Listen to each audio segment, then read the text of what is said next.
আরেকটি দল হলো কোরআনের বিপক্ষে এবং ইমানের গুরুত্ব দিয়েছে দল। এই যে আমরা হয়তো ভাবি যে দুনিয়াতে কত রকমের দল দেখা যায়, হ্যাঁ, দলের কোনো শেষ নাই। আল্লাহ বলেন যে এত দল আমার কাছে দল নয়, আমার কাছে শুধু দুইটা দলই গণ্য। এর বলতে একটি দল হবে সফলতা অর্জনকারী, আর একটি দল হবে ব্যর্থ। ব্যর্থ দলের লোকেরা চলে যাবে জাহান্নামে, আর সফল দলের লোকেরা চলে যাবে আল্লাহর বানানো সুখময় জান্নাতে। সবাই বলে সুবহানাল্লাহ। সে কথা এখানে আল্লাহ তাআলা তুলে ধরেছেন। وقال الذين كفروا لا تسمعوا لهذا القرآن والغوا فيه لعلكم تغلبون। যে একটা দল আছে এরা কোরআন শুনতে চায় না, নিজেরা কোরআন শুনে না, এবং কোরআন কেউ শুনবে সেটাও কি করে না, পছন্দ। কেউ ইমানের কথা বলো, ইমানের কথা শুনবে সেটাও তারা কি করে না, পছন্দ করে না।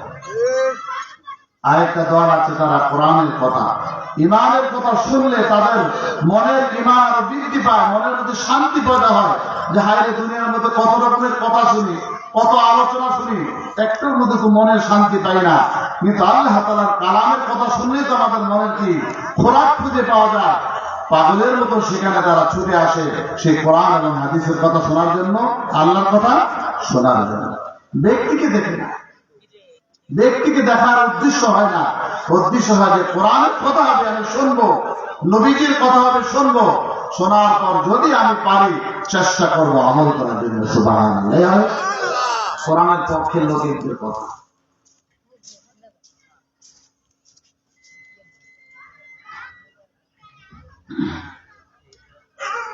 এজন্য আল্লাহ তাআলা বলেন وقال الذين كفروا لا تسمعوا لهذا القرآن والغوا فيه لعلكم تغلبون।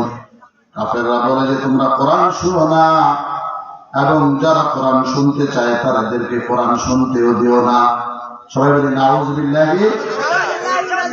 অনেক মানুষ বলতে একটু মাহফিল দরকার, হ্যাঁ বলে না, আরে মাহফিল মানে এখানে আল্লাহর কথা, আল্লাহ রসুলের কথা, যে কোনো সুরতে মাহফিল হলে মানুষ দিনের কথা শোনার একটা কি হয়, শুধু এত সহজ না একটা মাহফিলের আয়োজন করা।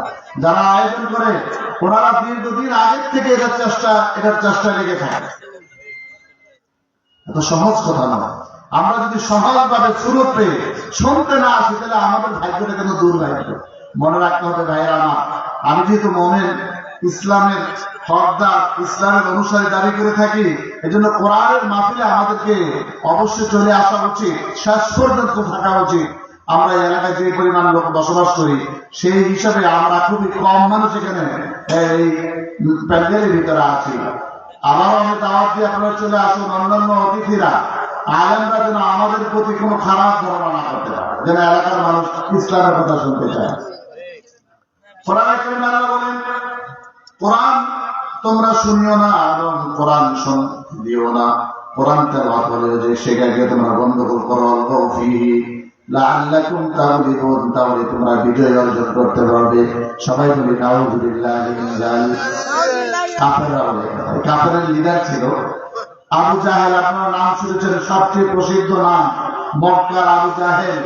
আবু জাহেলের দ্বিতীয় হিজরিতে মর্মান্তিক ভাবে অত্যন্ত কঠিন অবস্থাতে মুসলমানদের হাতে, বাচ্চাদের হাতে এই কুলাঙ্গার নিহত হয়েছিল। সে বলেছিল যে কোরআন শোনা যাবে না, মাহফিল শোনা যাবে না, ইসলামের কথা শোনা যাবে না, এত কথা শোনা না, জুমার দিন শুনলেই হয়। আল্লাহ তাআলা বলেন যারা কোরআনের বিপক্ষে, এমনিভাবে ইমানের বিপক্ষে, তাদের জন্য আমি শাস্তির ব্যবস্থা করে রেখেছি। কোরআনের পক্ষে যারা আছে তাদের জন্য আল্লাহ তাআলা পরে কথা বলবেন। প্রথমে এখানে এনেছেন যারা কোরআন বিরোধী, ইমান বিরোধী, ইসলাম বিরোধী, তাদের কি অবস্থা হবে। আল্লাহ তাআলা আয়াত বলে সরাসরি বলেছেন ফালাযীনা কাফারু আযাবান শাদীদা। যারা কোরআন শুনতে চায় না, নিজেরাও শুনতে চায় না, অন্যদেরকে শোনাতে চায় না, মানুষকে গুমরাহ রাখতে চায়, পথভ্রষ্ট রাখতে চায়, আল্লাহ তাআলা বলেন এমন কাফের, এমন ব্যক্তিদেরকে আমি কঠিন সাজার সম্মুখীন করব। আল্লাহ তাআলা বলেছেন কঠিন শাস্তি দেবে। শুধু তাই নয়, ওয়ালানাজিজিয়ান্নাহুম আসওয়া আল্লাযী কানু ইয়ামালুন, আমি তাদেরকে তাদের মন্দ কর্মের প্রতিদান পুরোপুরি দিব। দুনিয়াতে মন্দ কর্ম করলে সে হয়তো বা দুনিয়ার জীবন পার করে বেঁচে যেতে চাইবে, অথবা ভাবতেছে যে আমরা বেঁচে যাব। আল্লাহ বলেন যে তোমাকে কঠিন সাজা শাস্তির সম্মুখীন হও। শুধু তাই নয়, তুমি ছোট থেকে ছোট একেবারে নগণ্য থেকে নগণ্য যত কুকর্ম খারাপ কাজ করতেছ, প্রত্যেকটা খারাপ কাজের প্রতিদানে আল্লাহ তোমাকে দেব। সবাই বলি নাউযুবিল্লাহি। যারা কোরআনের বিপক্ষে আর যারা ঈমানের বিপক্ষে তাদের কথা আল্লাহ তাআলা বলতেছে। শুধু তাই নয়, পরে আয়াতে আল্লাহ তাআলা বলেন যালিকা জাযাউ আ'দাইল্লাহিন নার, তারা হলো আল্লাহ তাআলার শত্রু, আর আল্লাহ তাআলার শত্রুদের জন্য রয়েছে জাহান্নামের আযাব। সবাই বলি নাউযুবিল্লাহি। আমরা কি জাহান্নামে যেতে চাই কেউ? যদি কেউ যেতে না চায়, অবশ্যই কোরআনের কথা যদি আমার সামনে সুযোগ হয়ে যায়, সময় থাকে, কোরআনের মাহফিলে আসতে হবে, হাদিসের মাহফিলে সম্মান করতে হবে, এর জন্য সার্বিক সহযোগিতা করতে হবে, তাহলে কিন্তু আমরা তাদের দলভুক্ত হতে পারবো, ইমানদারদের দলভুক্ত হতে পারবো। এরপর যদি অনীহা হয়ে যায়, তারপর যদি গুরুত্ব না দেয়, আল্লাহ না করেন আমাদের জন্য, আমরা যদি তাদের দলভুক্ত হয়ে যায়, তাহলে আমাদের কি উপায় হবে? যাদের কথা আল্লাহ তাআলা আয়াতে বললেন যে তাদের প্রতিদান, কর্মের কুকর্মের প্রতিদান আমি পুরাপুরি দিব। যে কাজ তারা দুনিয়াতে কুকর্ম হিসেবে, খারাপ আমল হিসেবে করতেছে, আল্লাহ তাআলা বলেন যালিকা জাযাউ আ'দাইল্লাহিন নার লাহুম ফিহা দারুল খুলদ জাযাআন বিমা কানু বিআয়াতিনা ইয়াজহাদুন। যে তারা যে জাহান্নামে যাবে কিছুদিনের জন্য না, চিরদিনের জন্য জাহান্নামে থাকতে হবে।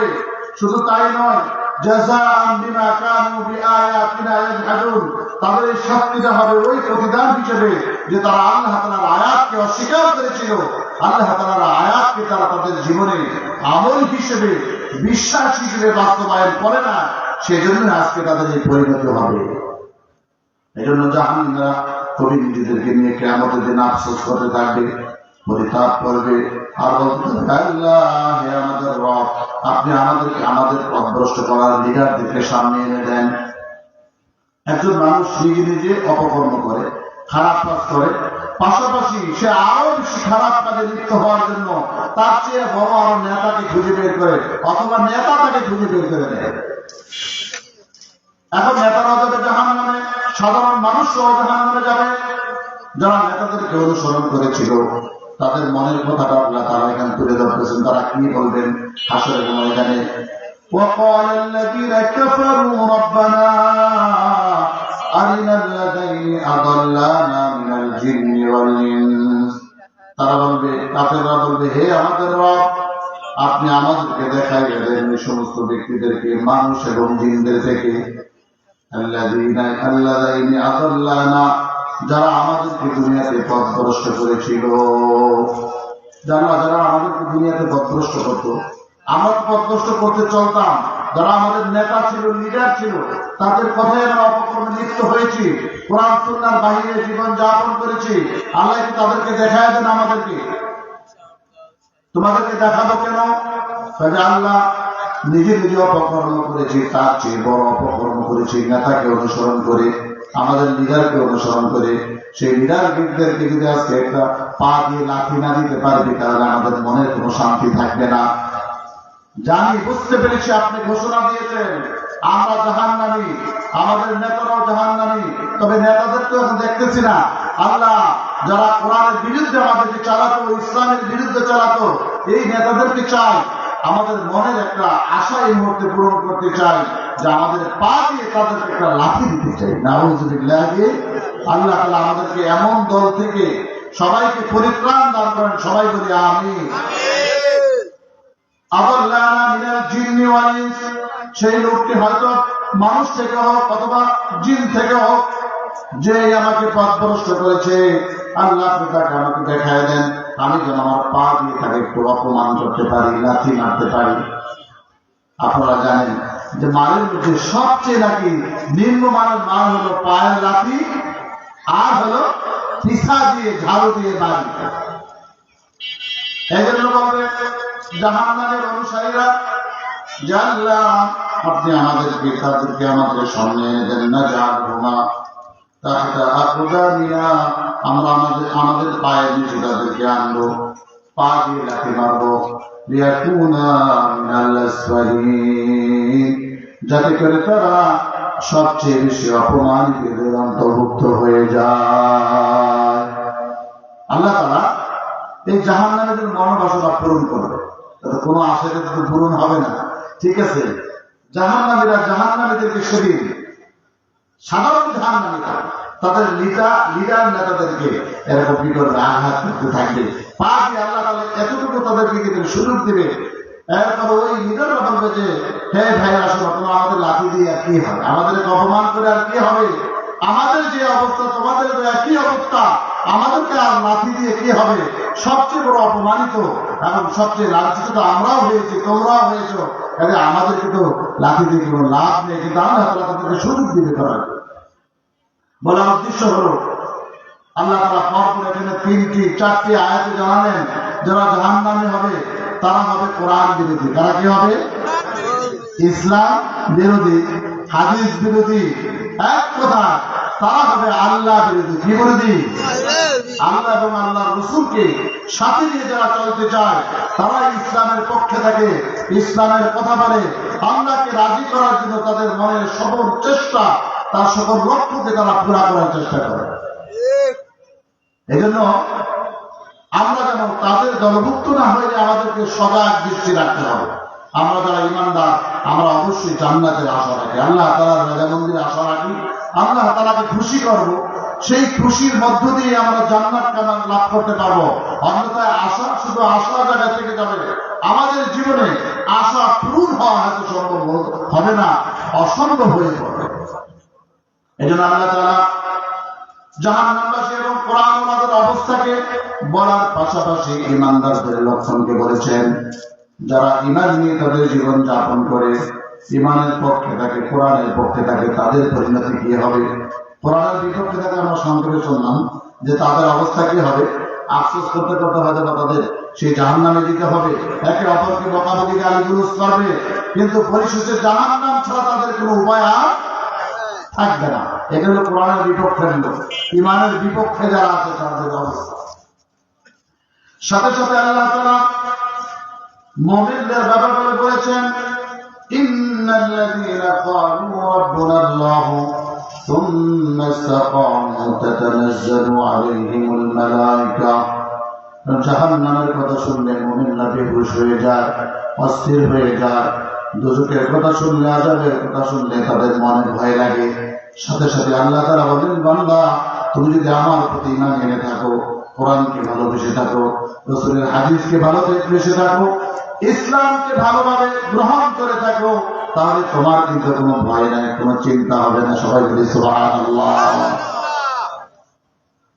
এজন্য আল্লাহ তাআলা বলেন, ইন্নাল্লাযীনা ক্বালু রাব্বুনাল্লাহু সুম্মা ইসতাকামু, নিশ্চয়ই যারা বলে আমাদের রব আল্লাহ, আমাদের রব কি?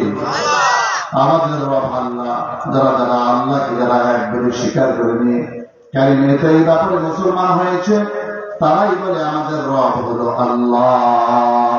আমাদের রব চাকরি কি বলে? আমাদের রব কি বিদেশে যে ছেলে আছে যে ছেলে? আমাদের রব কি নেতা? আমাদের রব কি কোন বড় লোক ধনী মানুষ? আমাদের রব একমাত্র আল্লাহ। আমাদের রবকে আল্লাহ তাআলা বলেন, ইন্নাল্লাযীনা ক্বালু রাব্বুনাল্লাহ, যারা বলে নিশ্চয়ই আমাদের রব হলো আল্লাহ, সুম্মা ইসতাকামু, অতঃপর সে আল্লাহ বলার স্বীকারোক্তি দেশে অটল থাকে। কি থাকে? অটল থাকে। কে থাকে? অটল মানে হলো সে আল্লাহ এক বলে আল্লাহকে স্বীকার করে নিয়ে ঈমান গ্রহণ করে মুসলমান হয়েছে, এবং মুসলমানের যা যা কর্ম, যা যা দায়িত্ব, যা যা আমল, সে আমলের মধ্যে অটল রয়েছে। সবাই বলে সুবহানাল্লাহ। ইমানের পরে আমার প্রথম অটল থাকার আমাদের জায়গা কোনটা? নামাজ। অটল থাকার প্রথম জায়গা কোনটা? অসুস্থ হয়ে গেল, নামাজ মাফ হবে না, হবে না? যতক্ষণ পর্যন্ত বান্দার হুঁশ থাকে, বান্দা অসুস্থ হয়ে শুয়ে পড়েছে, অসুস্থ হয়ে হাঁটতে পারে না, আল্লাহ বলেন বান্দা তোমাকে আমি নামাজ মাফ দেই নাই। জানলাম তো শুয়ে পড়েছি, এত অসুস্থ আমি উঠতে পারি না। আল্লাহ বলেন কোন রকম উজু করে, কারো সাহায্য উজু করে, তারপর তুমি তোমার সময়ের নামাজটা আদায় করে দাও। সুবহানাল্লাহ। জানলাম তো অসুস্থ হয়ে গেছি, তাও নামাজ পড়ো। আল্লাহ বলেন হ্যাঁ, তোমার নামাজ তোমার কল্যাণের জন্য এখনো পড়তে হবে। অসুস্থ জ্ঞান করি না, ঠিক আছে, শুয়ে বসে বসে নামাজ পড়ো। সবাই মিলে সুবহানাল্লাহ। আল্লাহ বান্দারা আছে যারা অসুস্থ, যারা আল্লাহ খাস বান্দা, দাঁড়ায় না পড়তে পারলেও বসে পড়ে, নাকি বলে? বসে না পড়তে পারলেও শুয়ে পড়ে না। আল্লাহ বলেন শুয়েও যদি তুমি পড়তে পারো, জ্ঞান করি না ঠিক থাকে, ইশারা দিয়ে হলেও তোমার কিন্তু নামাজ আদায় করতে হবে। আল্লাহ তাআলা বলেছেন তুমি যদি ঈমান গ্রহণ করে থাকো কোরআনের নির্দেশে, তাহলে অবশ্যই তোমার কি করতে হবে? প্রথম নির্দেশনা হলো নামাজ। সেই নামাজের মধ্যে অটল থাকতে হবে। আল্লাহ বলেছেন ঈমান এনেছে কোরআনের নির্দেশে, অতঃপর কোরআনের নির্দেশ পালন করার জন্য নামাজ আদায়ে অটল আসে। সুবহানাল্লাহ।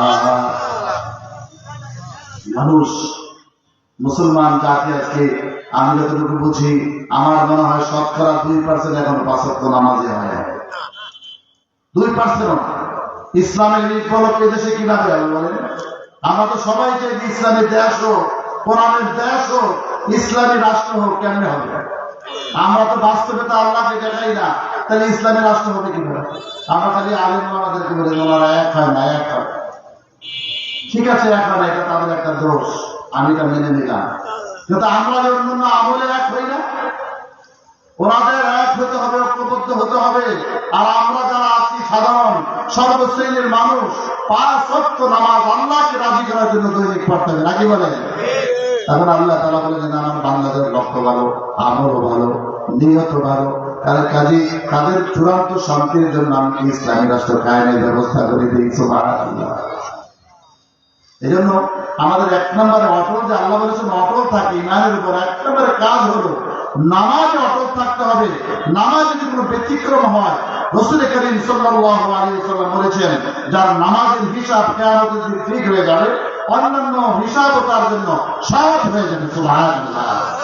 যার নামাজের হিসাব ঠিক হবে না, রাসূল করিম সাল্লাল্লাহু আলাইহি ওয়াসাল্লাম বলেছেন অন্যান্য জায়গায় সে ধরা পড়ে যাবে, হিসাব দিতে পারবে না। সবাই বলি নাউযুবিল্লাহ। নামাজ ধরা দরকার কিনা ভাই? আপনারা যারা আছেন আলহামদুলিল্লাহ, আমার বিশ্বাস আপনারা দৈনিক 5 ওয়াক্ত পড়েন না। তবুও যদি কারো গাফিলতি থেকে থাকে, জামাত থেকে আমরা আলাদা থেকে থাকি, এখনই সিদ্ধান্ত নেই যে নামাজ থেকে আমার কোনো ছুটি নাই, নামাজ থেকে বিরত হওয়ার এক মুহূর্ত সুযোগ নাই। সুস্থ থাকলেও নামাজ, অসুস্থ থাকলেও নামাজ, নামাজ পড়ে আল্লাহ তাআলাকে ঈমানের প্রমাণ দেখাতে হবে। সুবহানাল্লাহ। 2 নম্বরে অন্যান্য যত ইসলামী বিধান আছে, আপনারা জানেন যে নামাজ, রোজা, হজ, যাকাত, পর্দা, মহিলাদের শুদ্ধ করে কোরআন পড়ার অনেক আমল আছে যেগুলো ফরজ। 130 ফরজ আছে। কয়টা 30 ফরজ আছে? 100। এই 130 ফরজ সংক্ষেপে বললাম, আমাদের আমল করতে হবে। 30 রমজান মাস আসবেন ইনশাআল্লাহ সামনে, কয়টা রোজা? 30 দিনে 30 রোজা, 30 দিনে আবার 30 বার আমরা নিয়ত করব। এখানে আলাদা একটা ফরজ, আলাদা কি?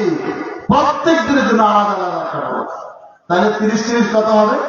60। এভাবে করে ওযুতে 4 ফরজ, তায়াম্মুমে 3 ফরজ, এরকম নামাজের ভিতরে এবং বাইরে বিভিন্ন ভাবে 130 ফরজ জানতে হবে আর আমল করতে হবে। তার মধ্যে একটা হলো নামাজ। একটা কি? সবচেয়ে বড়টা হলো নামাজ।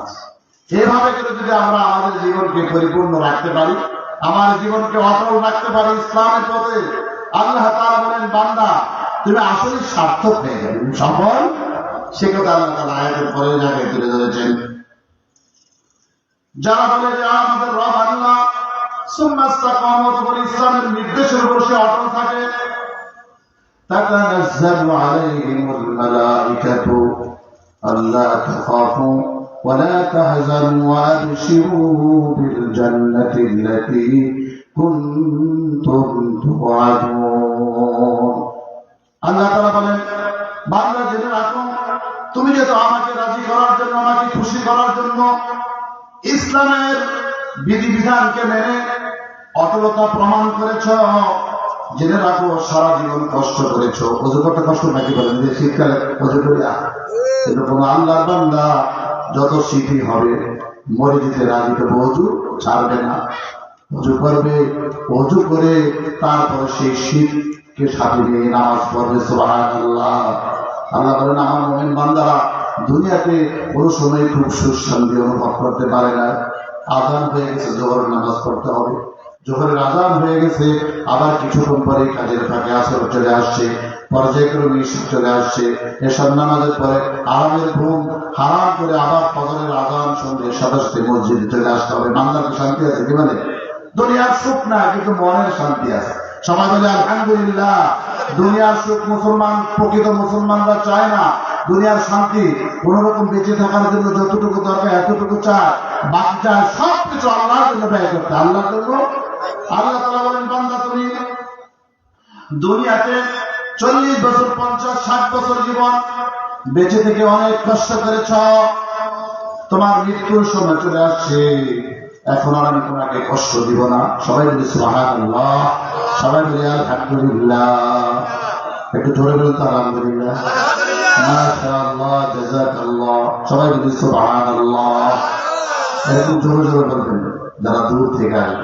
আমাদের কথা আপনারা মাঝে মধ্যে শোনেন তো, হয়তো বা তার মধ্যে বড় আকর্ষণ হয় না। সবাই বলে নারায়ে তাকবীর, দিন ইসলাম, দিন ইসলাম,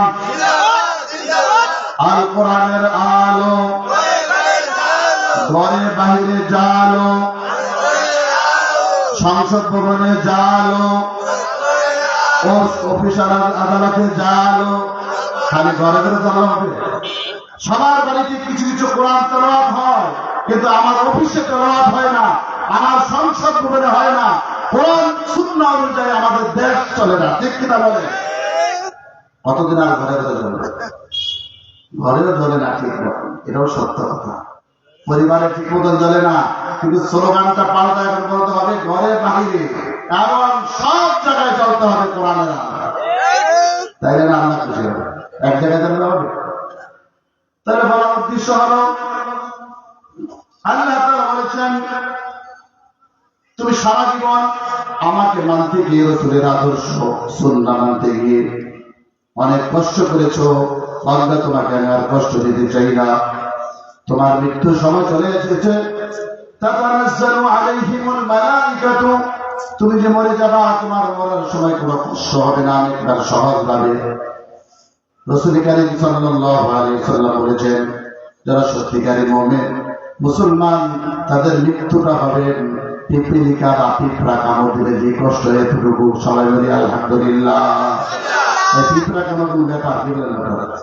যদি কোন লাল পিঁপড়াও হয়, বিষাক্ত পিঁপড়া, পিঁপড়া খায়। হ্যাঁ, বিশ্বনবী বলেছেন, তুমি যদি আল্লাহকে খুশি করার জন্য সারা জীবন ছোট্ট একটা জীবন তোমার একটু কষ্ট করতে পারো, জেনে রাখো তোমাকে মৃত্যুর কষ্ট যন্ত্রণা দিব না। মৃত্যুর সময় তুমি সামান্য একটা পিপিলিকার কামড়ের মতন ব্যথা পেয়ে আল্লাহর কাছে চলে যাবে। সুবহানাল্লাহ।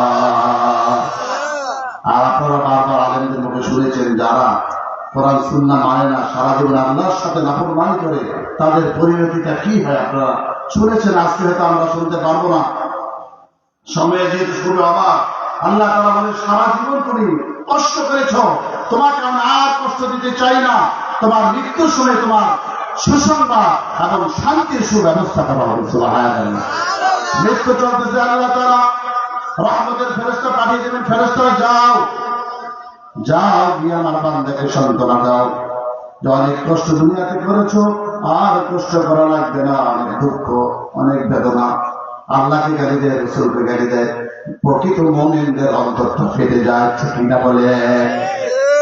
কত কুলাঙ্গার, কত দুষ্ট, কত ফাসিক পৃথিবীতে আছে, বিশ্ব নবীকে গালি দেয়, এমনকি আল্লাহকে গালি দেয়। নাউযুবিল্লাহ। মনের মান্দারা তাদের কলিজা ফেটে যায়, কথা দিয়ে প্রকাশ করে, চোখের পানি ছাড়ে যে আল্লাহ আমাদের জমিনে পৃথিবীতে আপনি কোরআন সুন্নাহ বিধান কায়েম করে দেন, সুবহানাল্লাহ। অন্যথায় এদের তো শাস্তি দিতে পারি না।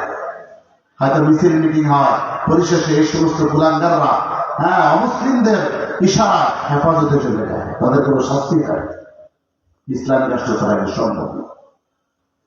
কিন্তু আমার বলার উদ্দেশ্য হলো ইসলামী রাষ্ট্র কায়েমের কোন নমুনা কিন্তু আমরা মূলত দেখি না, কারণ আমরাই তো ঠিক হতে পারি না। কিন্তু ইসলামটা কায়েম কারা করবে?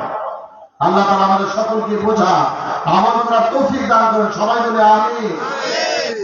আল্লাহ তাআলা বলেন, সারা জীবন আমার হুকুম মানতে গিয়ে অনেক কষ্ট করেছ, তবে জেনে রাখো এখন আর তোমাকে কষ্ট দিব না। ফেরেশতারা চলে যাও, তাতানাজ্জালু আলাইহিমুল মালায়েকাতু, ফেরেশতারা আল্লাহর হুকুমে নাযিল হয়ে যাবে, চলে আসবে ওই মৃত ব্যক্তি যার জানকে কবজ করা হবে। আল্লাহ তাখাফু ওয়া লা তাহজানু ওয়া আবশিরু বিল জান্নাতি আল্লাতী কুনতুম তুআদুন। ফেরেশতা নাযিল হয়ে যাবে, বলবে, হে আল্লাহর বান্দা, তুমি কান্দিও না, তুমি চিন্তা করিও না, পেরেশান হইও না। আল্লাহ তাখাফু, এই মর্মে নাযিল হবে তোমাদের কোনো ভয় নাই। সবাই বলি আলহামদুলিল্লাহ। তারা আল্লাহর হুকুম মেনে চলবে, তাদের ব্যাপারে কিন্তু এটা মানতে গিয়ে যারা আপ্রাণ চেষ্টা করেছে, জীবন সব কিছু বিলীন করেছে, তাদেরকে বলা হবে আল্লাহ তাখাফু, তোমাদের কোনো ভয় নাই। ওয়ালা তাহজানু, বান্দা বলবে যে আল্লাহ আমি তো সামনে যাবো কবরের জগতে, পর্যায়ক্রমে একটা পর একটা চলে আসবে আমার ঘাটি, আমার কি অবস্থা হবে? ফেরেশতাদের মাধ্যমে আল্লাহ তাআলা জানিয়ে দেবেন, বান্দা তোমার কোনো ভয় নাই। দুনিয়াতে আমার ছেলে রেখে যাচ্ছি, মেয়ে রেখে যাচ্ছি, আরো কত কিছু, আমাদের আত্মীয় স্বজন, বাড়ি ঘর। আল্লাহ আমি দুনিয়ার কাজটাও শেষ করতে পারলাম না, ছোট ছেলে ছোট মেয়ের আমলটাও শেষ করা দিতে পারলাম না, লেখাপড়া শেষ করতে পারে নাই, বিবাহ শাদী দিতে পারে না, এরকম অনেক সমস্যা থাকে, মানুষ থাকে নাকি বলে। আল্লাহ তাআলা কাছে বলল যে আল্লাহ আমি তো আমার দুনিয়ার ছেলে মেয়ে সংসার ঠিক করে দিতে পারলাম না, ভবিষ্যতে আমার কি হবে সেটা নিয়ে চিন্তা। আল্লাহ তাআলা বলেন, তাতানাজ্জালু আলাইহিমুল মালায়েকাতু আল্লা তাখাফু ওয়া লা তাহজানু, তোমার কোনো ভয় নাই। আর দুনিয়াতে যে ছেলে মেয়ে অসম্পূর্ণভাবে সংসার রেখে গেছ, সেখানেও তোমার কোনো চিন্তা নাই। সবাই বলি আলহামদুলিল্লাহ। যারা আল্লাহর হুকুম পালন করবে তাদের জন্য আলহামদুলিল্লাহ। আল্লাহ তাখাফু ওয়া লা তাহজানু, শুধু তাই না, ওয়া আবশিরু বিল জান্নাতি আল্লাতী, তোমরা এমন জান্নাতের সুসংবাদ গ্রহণ করো, ওয়া আবশিরু বিল জান্নাতি আল্লাতী কুনতুম তুআদুন, যে জান্নাতের ওয়াদা প্রভু তোমাদের কাছে করেছিল। সুবহানাল্লাহ। সেই জান্নাতের ওয়াদা আল্লাহ তাআলা আমাদের কাছে করেছেন, সেই জান্নাতের সুসংবাদ আমাদের মরার সময়, মৃত্যুর সময় আল্লাহ তাআলা দিয়ে দিবেন যে বান্দা তুমি দুনিয়াতে এত কষ্ট করেছো, এত অশান্তি সময় ব্যয় করেছো, দুনিয়াবি ভাবে তুমি অসুখী ছিলা, মনের শান্তি নিয়েছিলা, কিন্তু এখন মৃত্যুর পরে তোমার মনের শান্তি সবকিছু আল্লাহ তাআলা আমি তোমাকে দান করবো। শুধু তাই নয়, মৃত্যুর সহজ ভাবে হওয়ার পাশাপাশি আল্লাহ তাআলা ওই মুহূর্তে ফেরেশতাদের মাধ্যমে আমাদেরকে জান্নাতের সুসংবাদ দিবেন। সুবহানাল্লাহ।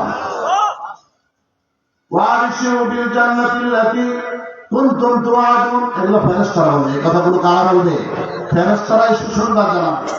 শুধু তাই নয়, পরে আল্লাহ তাআলা বলেন ফেরেশতারা সুসংবাদ জানাবে, নাহনু আউলিয়াউকুম ফিল হায়াতিদ দুনিয়া ওয়া ফিল আখিরাহ, জেনে রাখো আমরা তোমার মৃত্যুর সময় দুনিয়াতে আছি, এর আগেও ছিলাম। আমাদের সাথে কিন্তু সবার সাথে ফেরেশতা আছে, আমাদেরকে সারাক্ষণ হেফাজত করে, সংরক্ষণ করে।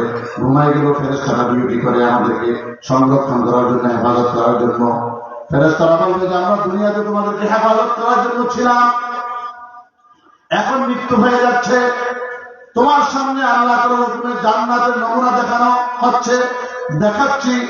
জান্নাতের ঘর দেখে রেখে সে তাড়াতাড়ি সেখানে যাওয়ার জন্য কালিমাত তাইয়্যিবা পড়বে, লা ইলাহা ইল্লাল্লাহু মুহাম্মাদুর রাসূলুল্লাহ। যে আল্লাহ আমি যে বিশ্বাস নিয়ে দুনিয়াতে ছিলাম, মৃত্যুর সময় সেই বিশ্বাসকে সাথে নিয়ে আমি আপনার কাছে যেতে চাই। এই জন্য আল্লাহ রাসূল বলেছেন যার শেষ কথা কালিমা হবে সে জান্নাতে চলে যাবে। সুবহানাল্লাহ। সারা জীবন যাই হয়েছে না কেন, মৃত্যুর সময় যদি আমাদের কালিমা নসিব হয়ে যায়, এজন্য আমরা দোয়ার মধ্যে বলি আল্লাহ আমাদেরকে আপনি মৃত্যুর সময় কালিমা নসিব করেন। সবাই বলি আমিন। বলা তো যায় না কোন কারণে আল্লাহ আমাকে আটকায় দেয়। এই জন্য দোয়া করতে হবে আল্লাহ আমল করবো, চেষ্টা করবো, সেই জন্য আপনি তৌফিক দান করেন। আর মৃত্যুর সময় যেন কালিমা পরে আপনার কাছে যেতে পারি, আল্লাহ আপনি আমাদেরকে তৌফিক দান করেন। সবাই বলি আমিন।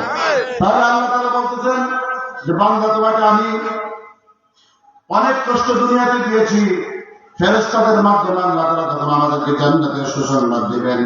আবার বলবেন যে শুধু দুনিয়াতে ছিলাম যে তাই নয়, নাহনু আউলিয়াকুম ফিল হায়াতিদ দুনিয়া ওয়া ফিল আখিরাহ, এমনিভাবে আখিরাতের জীবনেও তোমাদের সঙ্গে আছি। সুবহানাল্লাহ। কবরও থাকবে আমাদের সঙ্গে। রহমতের ফেরেশতারা পর্যায়ক্রমে যখন আল্লাহ তাআলা ফেরেশতার মাধ্যমে সিংহায় দ্বিতীয়বার টুক দিয়ে কিয়ামত ঘটায় আবার পুনরুত্থান ঘটায় দিবেন, তখনও আল্লাহ তাআলা আমাদের সাথে ফেরেশতা রাখবেন, এমনকি বুলসিরাতের সাথেও রাখবেন। জান্নাতে যাওয়ার আগ পর্যন্ত আল্লাহ তাআলা আমাদের সঙ্গে সহযোগী হিসেবে, সঙ্গী হিসেবে রহমতের ফেরেশতা রাখবেন। সুবহানাল্লাহ।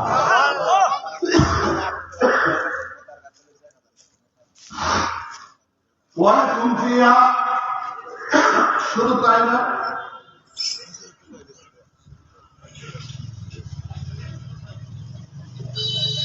শুধু তাই নয়, ফেরেশতারা বলবেন হে আল্লাহর বান্দারা তোমাদের সঙ্গে আছি আমরা জান্নাতে যাওয়ার আগ পর্যন্ত। আর জান্নাতে যাওয়ার পরে আমাদের কি অবস্থা হবে সেখানে আল্লাহ তাআলা দুই একটা কথা বলতেছেন এই আয়াতে। ওয়ালাকুম ফিহা, জান্নাত হলো এমন জায়গা, ওয়ালাকুম ফিহা মা তাশতাহি আনফুসুকুম ওয়ালাকুম ফিহা মা তাদউন। জান্নাত হলো এমন জায়গা, আল্লাহ তাআলা বলেন তুমি যা কিছু চাইবে মন থেকে। আমরা দুনিয়াতে দুই ভাবে চাই। কয়ভাবে চাই? অনেক সময় দাবি করে যে আমার এই খাবারটা দাও, আমার এই জামাটা দাও, বাবার কাছে বলি, অথবা যে যে জায়গায় আছে সেখান থেকে বলি, শ্রমিক হলে তার নেতার কাছে বলে, তার মালিকের মনিবের কাছে বলে যে আমাদের এই দাবি আছে। এটা হলো বলা, জবান দিয়ে বলা, এটার নাম দাবি। বাংলায় কি বলে? দাবি বলে। আরেকটা দাবি আছে আমরা মন থেকে বলি, শব্দ দিয়ে বলি না, খালি মনটায় যায় যদি আমি একটু পানি খেতে পারতাম, ঠান্ডা পানি গরমকালে, আবার শীতের সময় যদি ভালো একটা কাপড় হয়ে যেত, কম্বল হয়ে যেত, দাঁড়িয়ে একটা কিছু পেতাম শীত থেকে বাঁচার জন্য, খালি মনে মনে। তাহলে আমরা চাই আল্লাহ তাআলার কাছে বা যে কোনো মানুষের কাছে, যে কোনো ব্যক্তির কাছে দুই ভাবে, একটা হলো মনে মনে, আরেকটা হলো জবান ব্যবহার করে। জবান নেই, দুই ভাবে চাওয়া। আল্লাহ তাআলা বলেন বান্দা দুনিয়ার জীবনটা কোনোভাবে কষ্ট করে যদি আমার হুকুম মেনে আর রাসূলের তরিকা মেনে চলে আসতে পারো, জেনে রাখো জান্নাত হয়ে যাবে তোমার জন্য প্রশস্ত অবস্থা। জান্নাতে তুমি ওয়ালাকুম ফিহা মা তাশতাহি আনফুসুকুম, তোমার মন থেকে যা বলবে তাই আল্লাহ তাআলা পূরণ করে দিবে। সবাই বলি সুবহানাল্লাহ। জান্নাতের মধ্যে থাকবে বান্দা, শুয়ে আছে অথবা অথবা বসে আছে আসন দিয়ে চেয়ারে, হঠাৎ করে দেখবে পাখি ঘুরতেছে, পাখি হাঁটতেছে, এত সুন্দর পাখি। হে আমার রব, দুনিয়াতে তো সুন্দর পাখি দেখি নাই, এত সুন্দর আমরা কখনো পাখি দেখতে পাই না, জান্নাতে দেখতেছি এত সুন্দর পাখি। এই পাখির গোস্ত যেন কত সুস্বাদু। সবাই বলি সুবহানাল্লাহ। আমরা হরিণের গোস্ত খাই, অনেকেই খাই নাই। চিড়িয়াখানায় যে আমরা হরিণ দেখেছি, আমরা অনেকের কাছে শুনেছি যে হরিণের গোস্ত নাকি খাওয়ায় খুব স্বাদ, কিন্তু জীবনে আমাদের জিহ্বা, আমি জানি না আপনারা খেয়েছেন কিনা কেউ, হরিণের গোস্ত খাওয়া অনেক কঠিন, এটা সহজে পাওয়া যায় না। আল্লাহ তাআলা এটার মধ্যে যেমন আমাদের আকর্ষণ দিয়েছেন, এর চেয়ে কোটি গুণ আকর্ষণ দিবেন জান্নাতের পাখি দেখে মানুষ কি খেতে চাইবে, সেই পাখির সাথে সাথে দেখার সাথে সাথে সেই পাখিকে কাছে পেতে চাইবে, আর পাখির গোস্ত খাওয়ার জন্য জান্নাতি আকাঙ্ক্ষা করে ফেলবে। সুবহানাল্লাহ। তখন আল্লাহ তাআলা তার মনের কথা এখনো বলে না যে আল্লাহ আমাকে এই পাখির গোস্তটা দেন, এটা বলে না। শুধু মনে মনে কামনা করেছে। আল্লাহ তাআলা বললেন ওয়ালাকুম ফিহা মা তাশতাহি আনফুসুকুম, তুমি মনে মনে যেটা চাইবা জান্নাতে গেলে সেটা আল্লাহ তাআলা তোমার জন্য সাথে সাথে পূরণ করবে। সবাই বলি সুবহানাল্লাহ। তার মনে কল্পনা করার সাথে সাথে জান্নাতের পাখির গোস্ত খাবে, তো সাথে সাথে সেটা ভুনা হয়ে ওই জান্নাতের মুখের কাছে চলে আসবে। সবাই বলি সুবহানাল্লাহ। জান্নাতের গোস্ত খাওয়া হবে, পাখির গোস্ত। সর্বপ্রথম খাবে হলো মাছের কলিজা দিয়ে নাস্তা। সবাই বলি আলহামদুলিল্লাহ। সবাই বলি সুবহানাল্লাহ। পাখির গোস্ত খেয়ে এবার হাড্ডি ইত্যাদি যা ছিল সেগুলা থেকে সাথে সাথে আবার সেই পাখি, জান্নাতের পাখি, জান্নাতে আবার নতুন ভাবে উঠতে থাকবে। সবাই বলি সুবহানাল্লাহ। এই জন্য জান্নাতে কোনো অভাব হবে না। দুনিয়াতে আল্লাহ তাআলা বাহ্যিক অভাব দেখিয়ে রেখেছেন আমাদেরকে, যে এটা খাইলে এটা খাইবা, কখন কোথেকে খাইবা, এই বস্তা শেষ হলে পরের বস্তার নাম দেখাইবা। আল্লাহ তাআলা জান্নাতের মধ্যে প্রথমে নমুনা দেখিয়ে দিবেন। হ্যাঁ বান্দা, দুনিয়ার মধ্যে অভাব অনটনের ভয় করেছিলে, আর আখিরাতে কোনো ভয় নাই, জান্নাতের ভিতরে কোনো ভয় নাই। দেখো তোমার সামনে এই পাখিটা গোস্ত খাওয়ার পরে আবার হাড্ডি থেকে নতুন ভাবে পাখি উঠতেছে। সবাই বলে সুবহানাল্লাহ। আল্লাহ তাআলা কত কারিশমা, কত কুদরত, কত নিয়ামত জান্নাতে আল্লাহ তাআলা বান্দাকে অনুভব করাবেন, খাওয়াবেন, যেটা আমরা দুনিয়াতে থেকে পুরা কল্পনা করতে পারবো না। নবীজি বলেছেন কিছু কিছু বলতে পারবো, কিছু কিছু শুনতে পারবো, সেখান থেকে আমরা হয়তোবা কিছুটা অনুভব করতে পারবো, পুরা পারবো না। রসূল বলেছেন পারবো না। এজন্য সেখানে বান্দার কাছে প্রমাণ হয়ে যাবে যে জান্নাতে কোনো অভাব নাই, যত চাও ততই পাইবা। এরপরও আল্লাহ তাআলা বলেছেন বান্দা মনে করলেই পাইবা। তখন যদি কোনো কিছু দাবি করো সেটাও পেয়ে যাবে, যে আল্লাহ এই জিনিসটাকে পেতে, এটা পেতে চাই। অনেক মানুষ সেখানে খেত খামারও করতে যাবে জান্নাতে। যারা দুনিয়াতে চাষাবাদ করতাম, মনটা চেয়েছে চাষাবাদ করতে, কেউ বলতেছে যে আমি একটু বাজার করতে চাই, বাজার বেচাকেনা করতে চাই, দুনিয়াতে করতাম, আল্লাহ সেই ব্যবস্থা করে দিবে। আল্লাহ আমি আমার স্ত্রীকে পাই নাই, সে জাহান্নামে আছে। কোন জান্নাতের স্ত্রী বেআমল থাকার কারণে জাহান্নামে যাবে না? জান্নাতে চলে গেছে স্বামী, স্ত্রী চলে গেছে জাহান্নামে তার আমল খারাপ হওয়ার কারণে। আল্লাহ তাআলা কাছে বলে আল্লাহ আমার স্ত্রী তো জাহান্নামে, তবু তার প্রতি আমার দয়া আছে, ভালোবাসা আছে। একসাথে ঘর সংসার করেছি 50 বছর 40 বছর, আমার সেই জাহান্নামী স্ত্রীটাকে দেখতে চায়। আল্লাহ তাআলা ব্যবস্থা করে দিলেন। সবাই বলি সুবহানাল্লাহ। পরিশেষে ওই বান্দির যদি ঈমান থেকে থাকে, আল্লাহ তাআলা বলবেন বান্দা তোমার কোনো কামনা আছে নাকি? আল্লাহ তাআলা বলবেন কামনা থাকলে বলো। বান্দা বলবেন আল্লাহ একটা বড় কামনা আছে, আমার সেই জাহান্নামী স্ত্রীকে আমি জান্নাতি হিসেবে পেতে চাই। আল্লাহ তাআলা বলবেন তার ঈমানের খাতিরে তাকে আমি মাফ করে দিয়ে তোমার জন্য জান্নাতি সঙ্গী বানায় দিলাম। সুবহানাল্লাহ। যারা নেক আমল করবে তো সাথে শুরু থেকেই থাকবে। যে জাহান্নামে হয়ে গেছে আমলের কারণে, জান্নাতের মনের আশা পূরণ করার জন্য তার যদি ঈমান থাকে, সমস্ত জাহান্নামের সাজা বন্ধ করে দিয়ে আল্লাহ তাআলা তার মনের কামনা পূরণ করার জন্য, তার দাবি পূর্ণ করার জন্য জাহান্নামকে জান্নাতি বানিয়ে দেবেন। সুবহানাল্লাহ। ওয়ালাকুম ফিহা মা তাদউন, এমনি ভাবে যা কিছু চাইবে, যা কিছু কামনা করবে সব কিছু দেওয়া হবে। আল্লাহ তাআলা বলেন এটা জানো নুজুলান মিন গফুরির রহিম, এটা দয়াময় এবং করুণাময়ের পক্ষ থেকে মেহমানদারি। সুবহানাল্লাহ। আল্লাহ যেমন বড় তার দান তত বড়, আল্লাহ যেমন বড় আল্লাহ তাআলার দেওয়া দানটা তত বড়। এই জন্য জান্নাত হবে ছোট না, আমাদের দুনিয়ার একটা দুনিয়া সমান না, কমপক্ষে 10টা দুনিয়ার।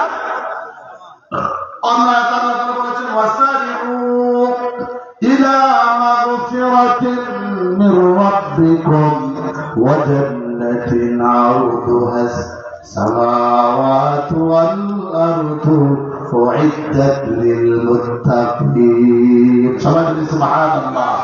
আর আমরা তুমি ওই আমলের দিকে দৌড়াও। ওয়াসারিউ ইলা মাগফিরাতিন, আল্লাহ তাআলার ক্ষমা পাওয়ার জন্য দৌড়াদৌড়ি করো।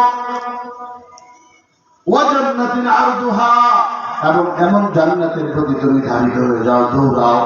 দৌড়াতে থাকো আমাদের দিকে, তাহলে জান্নাত পেয়ে যাবে।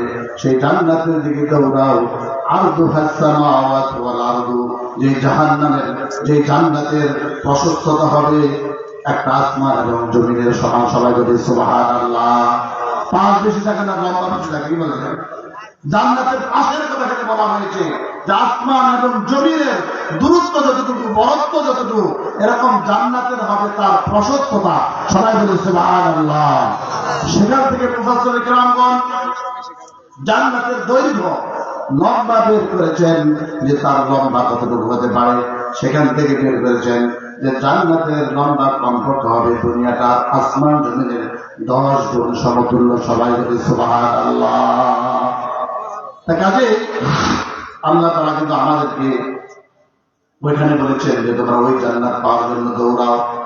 আর এই জান্নাত ততক্ষণ পর্যন্ত পেতে পারবে না যতক্ষণ পর্যন্ত তুমি নিজেকে মুত্তাকি না বানাতে পারবে। আরদুহাস সামাওয়াতু ওয়াল আরদু, যার প্রশস্ততা হলো আসমান এবং জমিনের সমান। এবং আমি এই জান্নাত দেব তাদেরকে যারা দুনিয়াতে কোরআন নিয়েছিল, যারা ঈমান নিয়েছিল, কোরআন সুন্নাহর জিন্দেগি গঠন করেছিল এবং পরিশেষে আমাকে রাজি করে তার মৃত্যুবরণ হয়েছিল। সবাই বলে সুবহানাল্লাহ।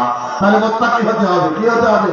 যারা কোরআন নিয়ে থাকে, ঈমানের উপর অটল থাকে, ইসলামের উপর অটল থাকে, তারাই হলো কি আল্লাহ তাআলার প্রকৃত বান্দা, মুত্তাকি বান্দা।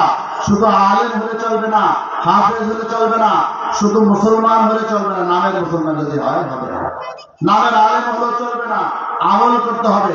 নামের হাফেজ হলেও চলবে না, আমল করতে হবে। এই জন্য বেআমলি হাফেজ হোক, আলেম হোক, সাধারণ মানুষ হোক, কেউই কি পাবে না মুক্তি।